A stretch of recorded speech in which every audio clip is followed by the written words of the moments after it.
the dark of the night, we seek the unknown. Through lucid dreams, the seeds are sown. Chaos magic, a world to unfold. A mind untethered, a heart so bold. Tools of power born from thought in rituals. Welcome back, everybody, for another deep dive. This time, we're going deep on chaos magic. Ooh, fun. Yeah, it should be interesting. We're looking at this book, Chaos, the Paradigmal Pirate.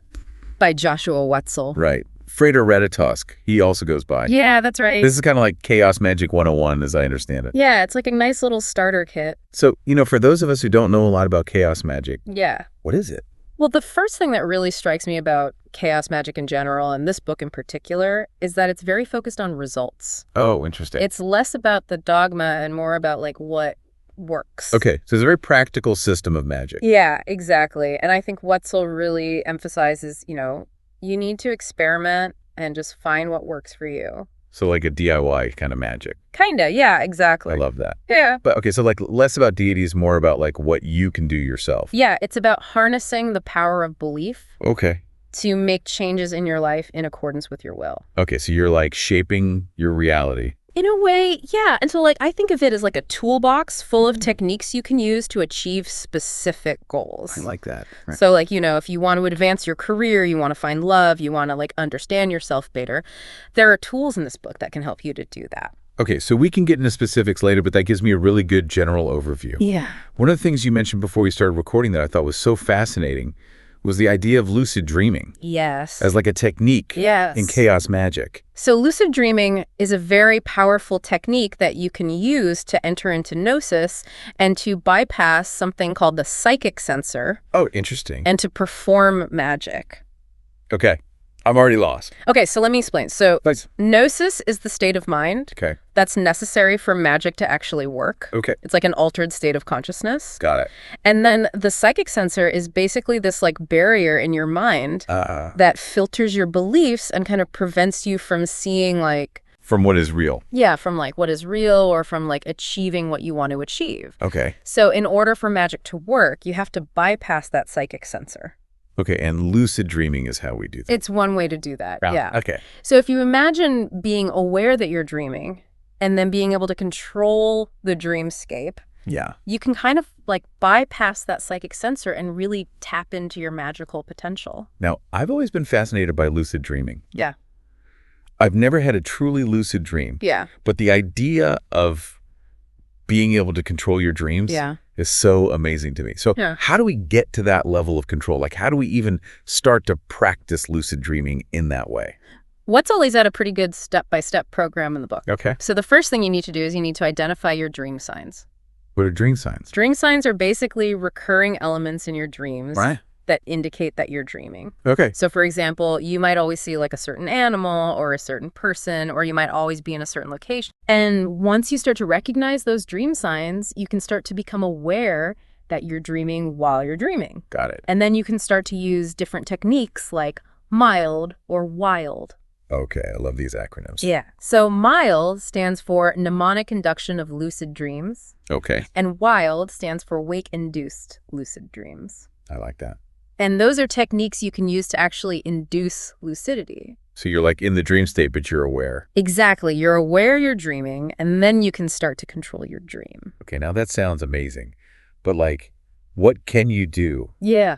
In a lucid dream, magically speaking? So you can do all sorts of things magically in a lucid dream. You can do enchantments using sigils. And what are sigils? So a sigil is basically a symbol that you create to represent a specific desire. And then you charge that sigil with your intention, and you can use it to manifest your desire. So in a lucid dream, you can kind of visualize that sigil and really amp up the power of it. Oh, interesting. Okay. And you can also do things like expand your perception. So you can visit different places or different times. Wow. To gain knowledge or to influence events. The real world. Yeah. Whoa. And you can also do astral workings.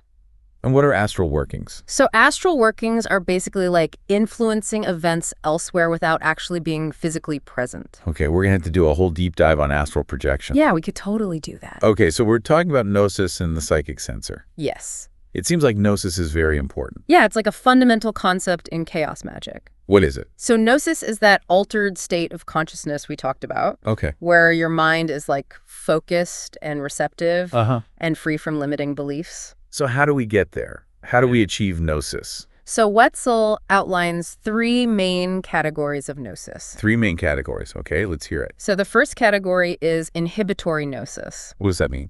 Inhibitory gnosis involves things that kind of quiet the mind and the senses. Okay, so how do you do that? Oh, so you can do things like meditation, fasting sensory deprivation. Okay, so just getting rid of all the noise, external and internal. Yeah. Okay, what's the next category? So the next category is excitatory gnosis. Oh, okay, so that's got to be the opposite. Yeah, it's kind of the opposite. So excitatory gnosis utilizes intense emotions or sensations. Okay, now this is starting to sound like chaos magic. Yeah, a little bit. Yeah. So intense emotions, what does that mean? So things like rage, fear, pain, sexual energy. Now, is that safe?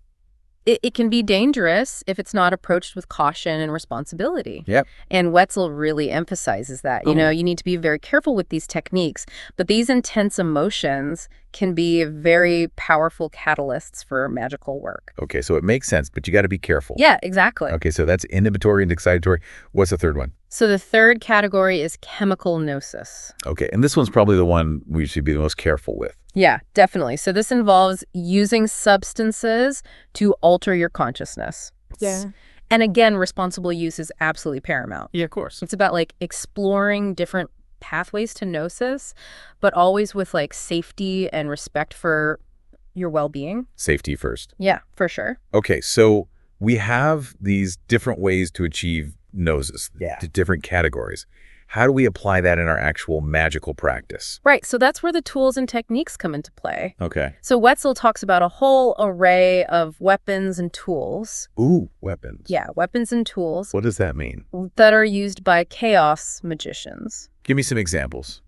So these aren't just like props or anything. Sure. These are like extensions of your will that are infused with meaning and power. Okay. So, for example, Wetzel talks about fetishes, Okay. which are personally crafted objects that you imbue with power. So you make something and you put your energy into it. Exactly. Okay. So you could like craft a chaos sphere, for example. And what's a chaos here? A chaos sphere is a symbol Okay. that represents like interconnectedness, and you can charge that chaos sphere with your intentions. Okay, so you're like putting your will into this object. Exactly, yeah. Cool. Corinne, so what else, what other kinds of tools are we talking about? So he also talks about instruments of direct will, Okay. which are things like swords, daggers, wands, and staves. Okay, so like the stereotypical wizard stuff. Yeah, kind of. Yeah. But these are used to direct energy and focus your intentions. Okay, and like I guess it makes sense if you're holding a wand, you're focusing your energy through that wand. Exactly. Yeah, cool. What else? And then he also talks about divination tools, Okay.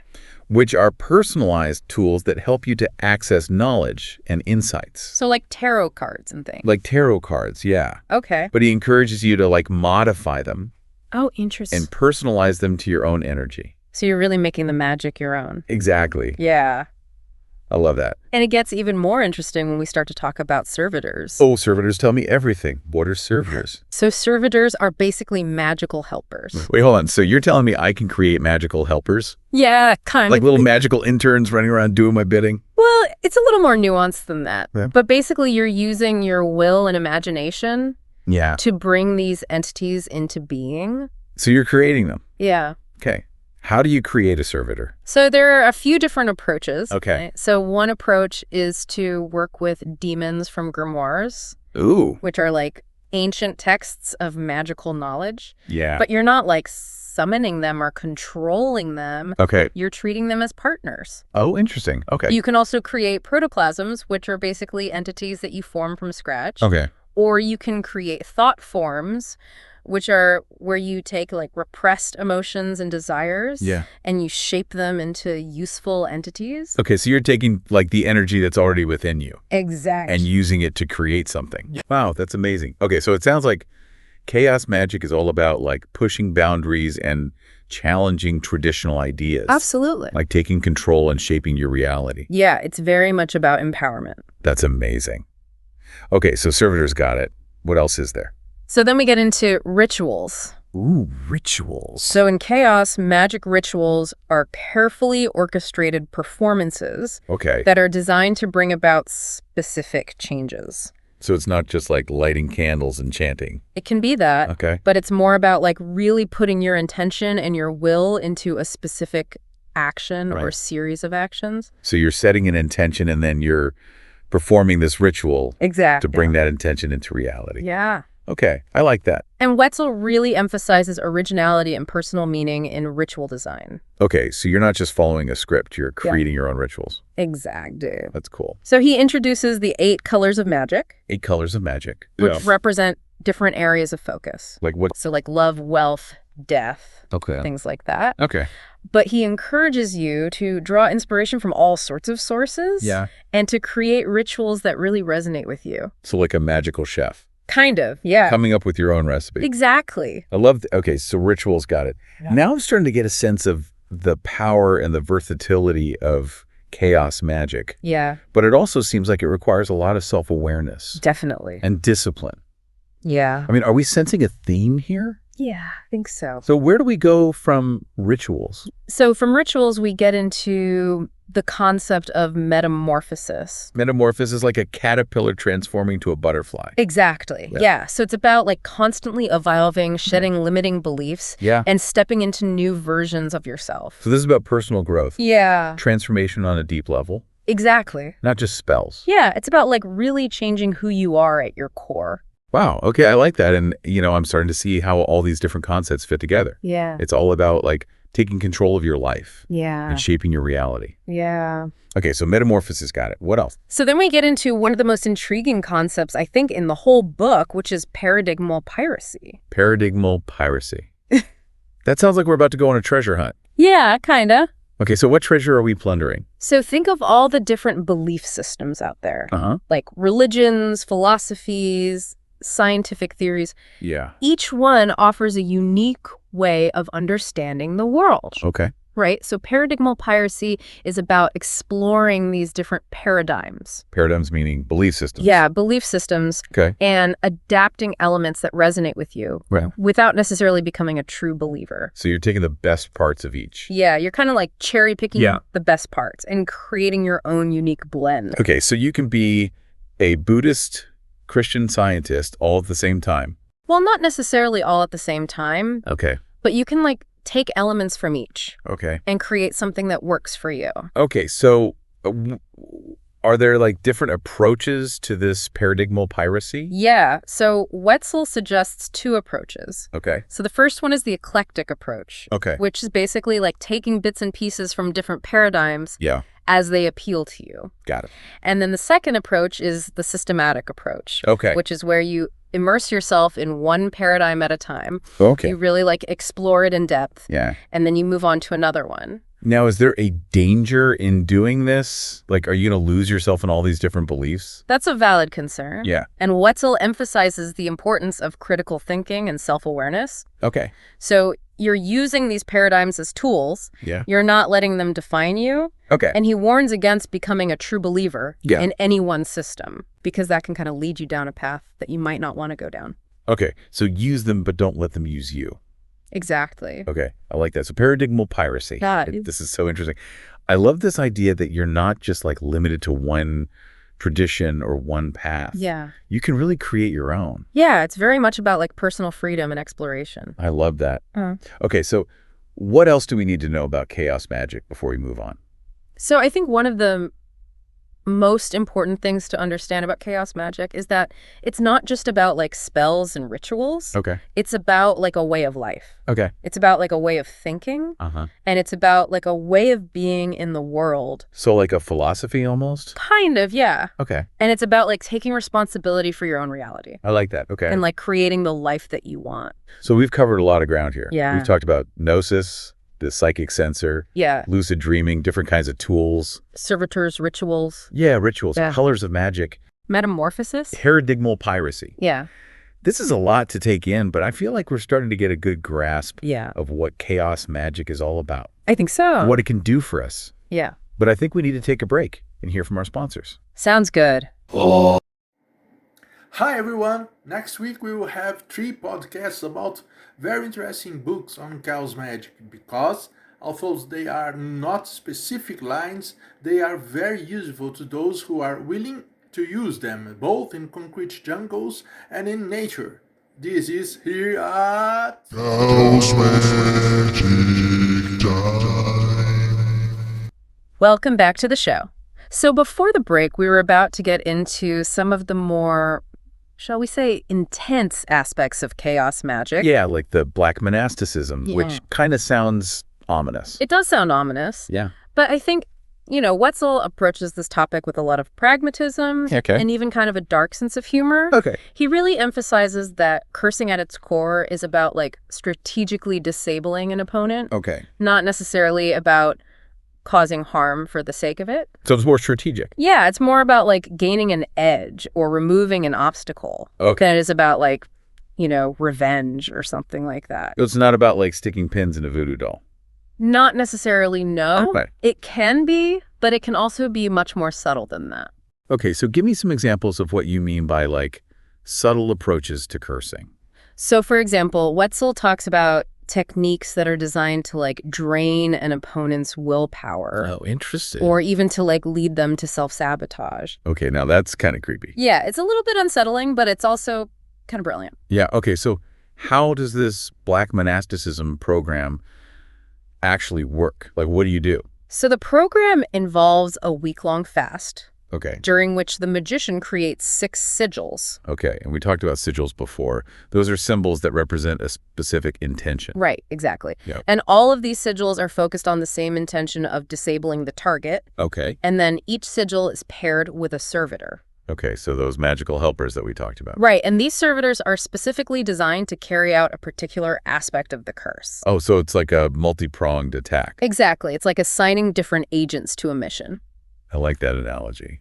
So, for example, you might have a servitor called Silencer. That's designed to disrupt communication. Okay. You might have a servitor called Blind Spot. That's designed to cloud the target's judgment. Okay. You might have a servitor called Remover. Okay. That's designed to isolate the target from their support systems. Wow, this is getting intense. Yeah, and then you might have a servitor called Striker. Okay. That's designed to deliver the final blow of the curse. So this is like a whole magical special ops team. Yeah, kind of.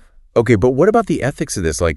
Even if it's not about causing outright harm, right, interfering with someone's free will, yeah, even magically, doesn't that have repercussions? It definitely can, and Wetzel doesn't shy away from those ethical considerations. Okay. He really emphasizes, careful consideration and responsible use. So this is not something you do lightly? No, absolutely not. Okay. And he also highlights the need for protection. Okay. So he suggests creating defensive servitors to guard against any backlash or counter curses. So you're protecting yourself from the negative energy you're putting out there. Yeah, exactly. Okay, so it's like a last resort kind of thing. Yeah, it's not something you do impulsively or out of spite. It's something that you do very strategically and with a lot of forethought. Okay, so even though it's called black monasticism, right, it's not necessarily evil. No, it's not about being evil. It's about understanding the power of magic. Yeah. And using it responsibly. Okay, I like that. So we've talked about creation, we've talked about transformation, we've talked about protection. Yeah. We've even talked about the darker applications of chaos magic. Now, let's bring it back to this idea of metamorphosis that we touched on earlier. Yeah. How does that fit into the overall picture? So metamorphosis, I would say, is at the heart of chaos magic. Okay. It's about embracing change. Constantly evolving and shedding limiting beliefs to become the most powerful version of yourself. So it's like a personal development philosophy woven into a system of magic. Exactly, yeah. And Wetzel presents metamorphosis as a practice of continual growth and self-discovery. Okay. And he provides a series of exercises that are designed to help you challenge your habits, explore new ways of being, and ultimately to achieve greater fluidity of consciousness. Okay, so give me an example of what one of these exercises might look like. So one exercise that he suggests is called behavior modification. Okay. And it's about consciously breaking out of routines and trying new things. Okay. So for example, if you always take the same route to work, try a different one. Yeah. If you always order the same thing at your favorite restaurant, try something new. Okay, so it's about shaking things up a little bit. Exactly. It's about disrupting those ingrained patterns. Yeah. And opening yourself up to new possibility. Okay, so you're pushing yourself out of your comfort zone. Yeah. Even in small ways. Yeah. To break free from those limitations. Exactly. And those small changes can have a ripple effect. Yeah. And lead to bigger shifts in perspective and behavior. Okay, I like that. What else? So another exercise that he suggests is called metamorphosis. Okay. Which is kind of a meta title. Yeah. But this exercise involves adopting a new persona for a period of time. Like role-playing. Kind of like role-playing, but it's more than just superficial imitation. Okay. It's about like embodying different qualities, trying on different identities, and seeing what resonates with you. Okay. So maybe you choose a persona that embodies confidence or creativity or assertiveness, and you really like step into that role. Okay, so you're trying on different masks to see which one fits. Yeah, and the point is to step outside of your usual self-image. Yeah. And to explore those hidden aspects of your personality. I like that. And that kind of goes back to this idea of paradigmal piracy, too. Exactly, yeah. You're trying on different belief systems, different identities. Yeah, and you're seeing what works for you. Okay, cool. What else? So he also takes this idea a step further with an exercise called transmogrification. Transmogrification. That sounds like a mouthful. It is a mouthful. Yeah. But it's basically about achieving a state of complete fluidity of consciousness. Wow, okay. Where you can shift between different states of being effortlessly. So like a master shapeshifter. Exactly. Okay. And how do you even begin to practice something like that? So Wetzel acknowledges that this is an advanced technique. It's like the culmination of dedicated practice and self-exploration. Okay. But he suggests practices like meditation, visualization, energy work, to cultivate a heightened awareness of your internal state and the ability to shift between them. So you're really in control of your mind. Exactly. Yeah. It's about achieving mastery over your own consciousness. Okay, now that's powerful stuff. Yeah, it is. Okay, so we've got these powerful techniques for personal transformation. But what about those who are more interested in like practical magic? Right. You mentioned earlier that chaos magic has this focus on achieving specific goals. Yeah. Can you elaborate on that a little bit? So Wetzel dedicates a significant portion of the book to exploring techniques for what he calls mundane magic. Mundane magic? Yeah, which is basically magic applied to everyday life. Okay, so we're not talking about summoning demons or anything. Not necessarily, no.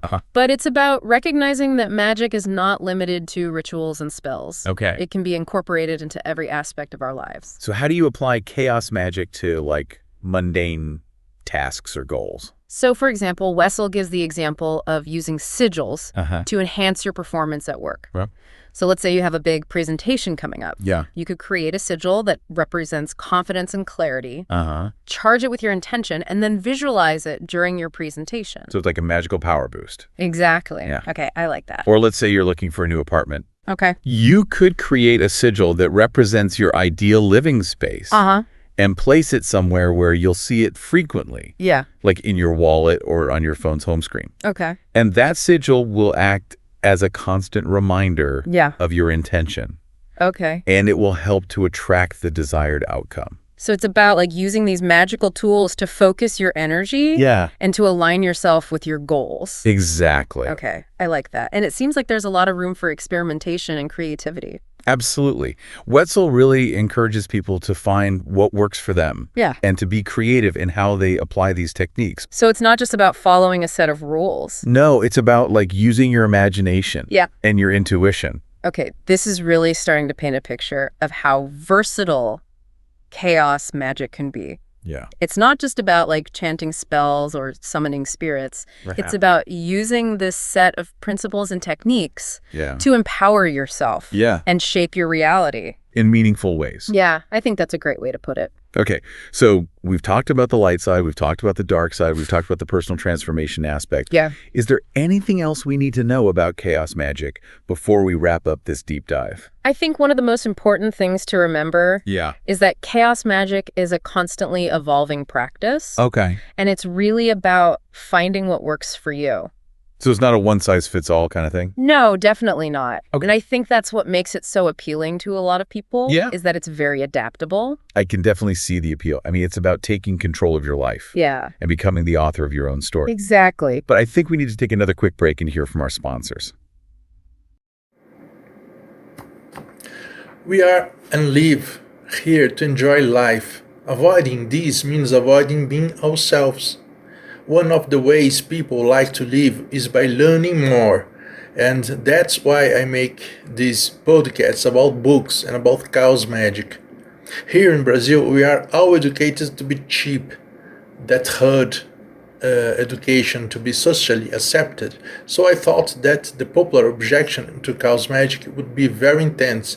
I was wrong. Here, people are eager to learn and practice things that work for us Brazilians. It's no different outside of Brazil, but since English is not our native language, communication is a bit rigid. Anyway, I now make podcasts in English because just as many other people also liked them. I believe it is important to use these podcasts as a basis for at least Chaos Magic group to start discussions about them. However, I must point out that groups that are not practitioners of Chaos Magic will be very surprised when they practice these works that I recommended. And also I will recommend.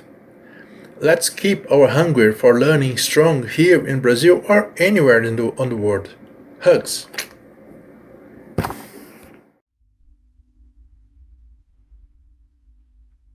And we are back, wrapping up our deep dive on Chaos Magic with Chaos, the Paradigmal Pirate by Joshua Wetzel.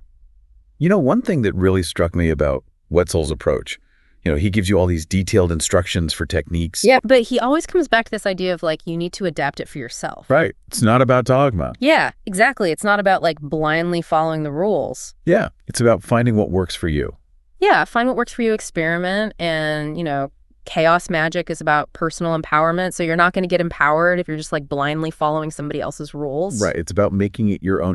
And that reminds me of this concept we touched on earlier of paradigmal piracy. Can we get into that a little bit more? Because I think that really speaks to that idea of creating your own system. Yeah, absolutely. So, we talked about all these different belief systems out there. Yeah, religions, philosophies, even scientific theories, Exactly. And each one offers a unique way of understanding the world. Yeah, different lens. Right. So paradigmal piracy is about exploring these different paradigms and borrowing elements that resonate with you without necessarily subscribing to the entire belief system. So you're not converting to every religion. You don't have to. Yeah, it's not about that. It's more about taking what works for you. Right, trying on different clothes, actively seeing what fits, yeah, and creating your own unique style. Yeah, and so Wetzel actually suggests two approaches to paradigmal piracy. Okay. One is the eclectic approach, which is kind of what we were just talking about, where you just take bits and pieces from different paradigms. Yeah, just whatever speaks to you? Yeah, whatever resonates with you, and you create your own unique blend. Okay. And then the other approach is the systematic approach. Okay. Where you actually immerse yourself in one paradigm at a time. Oh, interesting. You really go deep into it, and then you move on to another one. So you're really giving it a fair shake. Exactly, yeah. Now that's fascinating. Yeah. Are there any downsides to doing this? Could you potentially lose yourself in all these different perspectives? That's definitely a valid concern. Yeah. And Wetzel emphasizes, the importance of critical thinking and self-awareness. So you're not just blindly accepting everything. No, you have to be discerning. Yeah. You have to be able to take a step back and say okay, does this actually resonate with me? Right. Does this align with my values? Exactly. And if it doesn't, then you discard it. You just leave it behind. Yeah. And he also warns against becoming a true believer in any one system. Okay. Because that can kind of limit your perspective and prevent you from seeing other possibilities. So it's about staying open-minded, but also staying true to yourself. Exactly. I love that. And I think, this whole concept of paradigmal piracy really highlights the freedom and the flexibility at the heart of chaos magic. I agree. It's not about following a rigid set of rules. No, it's about empowering yourself. Yeah. With knowledge and tools from various sources. And then creating your own path. Exactly. I love that this has been such an eye-opening conversation. We've learned so much about chaos magic from chaos. The paradigmal pirate. We've talked about gnosis, we've talked about different techniques, we've talked about the ethics of magical practice. Yeah, we've covered a lot of ground. Yeah, and I feel like I have a much better understanding of what chaos magic is all about now. Me too. And I think this is just scratching the surface. Right. There's so much more to explore. There's so much more in Wetzel's book, and there are so many other resources out there. Yeah. But I think this is a good foundation. Yeah, definitely. If you are interested in learning more about chaos magic, this is a great place to start. Yeah, for sure. And I think that's a perfect note to end on. I agree. So thank you so much for joining us on this deep dive into the world of chaos magic. It's been my pleasure. And remember, the magic is within you. Always. Until next time, keep exploring, keep questioning, and keep creating your own magic. The battles are fought, we shift and grow with each new state. In every change we recreate.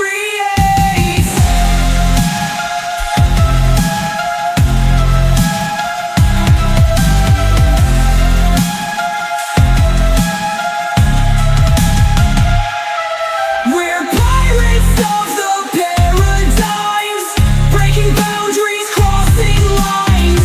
Through the chaos we find our way, a journey of magic every day. Every day.